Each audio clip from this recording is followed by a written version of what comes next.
I think there are some voices we never really stop listening for.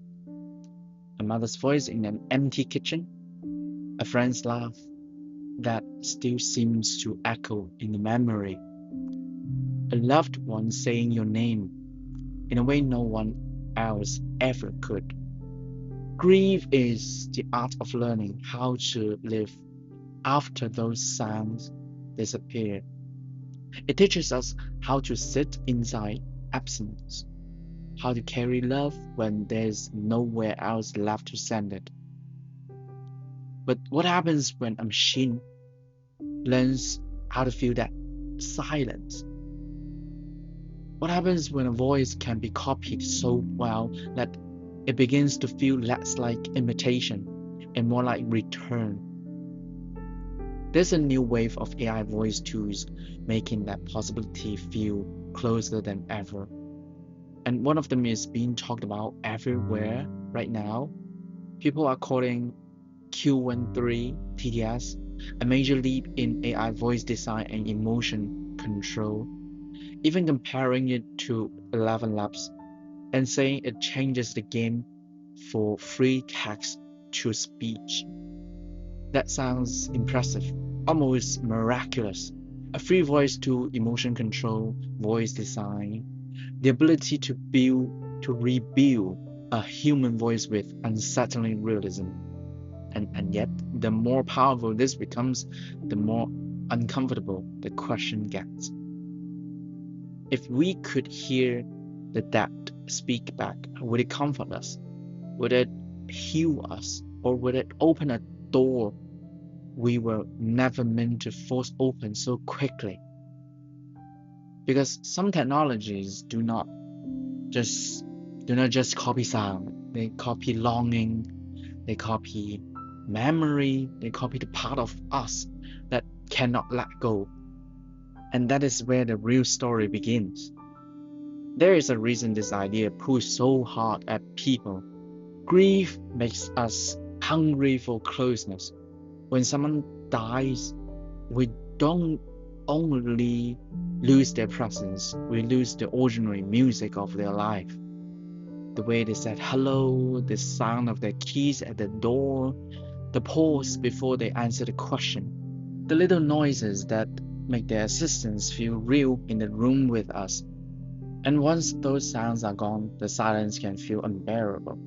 So when technology says, well, I can bring some of that back, of course people lean in.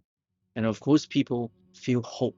Of course they imagine hearing a voice they thought was lost forever. The longing is not foolish, it is human. But comfort is not the same as care. And this is where the question changes. Did the person who died ever consent to this? Did they want their voice to be used this way? Did they want to exist as a model, a simulation, a digital echo built from fragments of old audio and new code? Because a voice is not just sound. A voice carries identity, it carries habit, intimacy, it carries a life. It belongs to a person who once had agency over how they were heard. And once that voice can be copied, the ethical ground becomes thin. Who owns the voice of the dead? Family? The company? The person who built the model? The person who is grieving? And if the answer is everyone, then maybe the answer is also no one. That is what makes this technology so difficult to sit with, because it can be used with love. It can also be used without permission. It can be used to honor memory, but it can also turn memory into a product. It can be used to comfort someone in mourning, but it can also delay the very grief that needs to happen right now. And grief matters. We don't always want it to.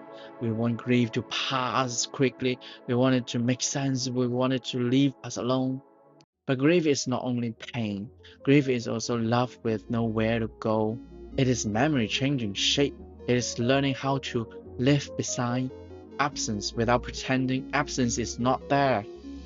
And if AI can give us a voice that sounds almost right, if it can answer with the warmth and rhythm of someone who has died, the question is not just whether it feels comforting. The question is whether it interrupts that process. Does it help us face loss? Does it help us avoid it? Does it make room for healing, or does it keep us suspended inside a version of the person who can never fully be real again? I don't think the answer is simple. For some people, maybe a carefully limited version of this could be meaningful. Maybe hearing a recreated voice could help someone process a memory. Maybe it could help with a goodbye that was never spoken. Maybe it could be a part of a therapeutic moment if handled with extreme care, honesty, and consent. But the danger is that the line between comfort and dependency is very thin.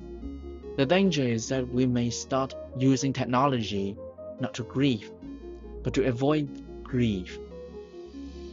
And if that happens, then the machine is no longer helping us remember someone.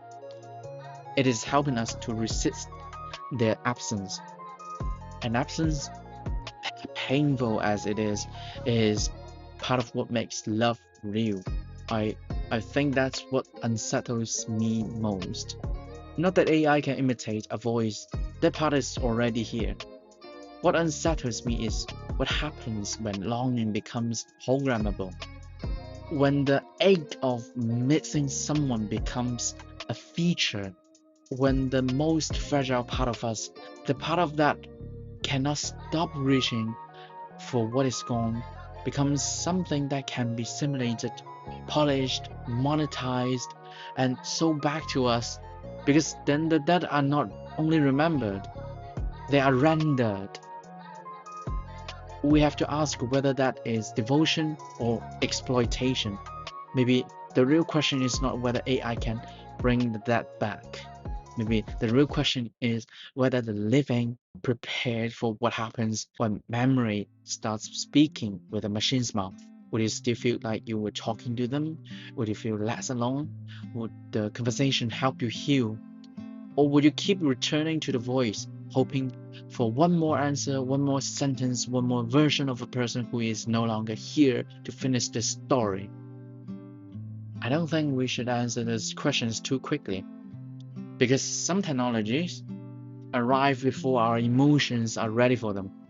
And some of the most powerful tools are the ones that make us confuse resemblance with presence. A voice can sound like love, but it can be not as the same as love. A voice can sound like a person, but it is not the same as alive.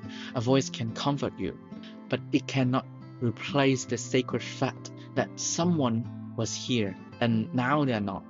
So maybe the most ethical thing we can do is slow down, to ask permission before copying, before they were even dead, to protect the dignity of the dead, to create boundaries that keep grieving from being exploited, to remember that not every absence should be engineered away, because some silences deserve to remain untouched, not because they are easy, but because they are true. And maybe that is the hardest part of all, to love someone enough to want them back, to love them enough not to simulate them without restraint, to miss them, to remember them, to let their absence teach us something about the fragile shape of being alive. So if the dead can speak back, we must ask, not only can we, but should we? Not only what is possible, but what is sacred. Because some voices are meant to echo only in memory, and some doors, once opened, may be harder to close than we think. See you in the next one.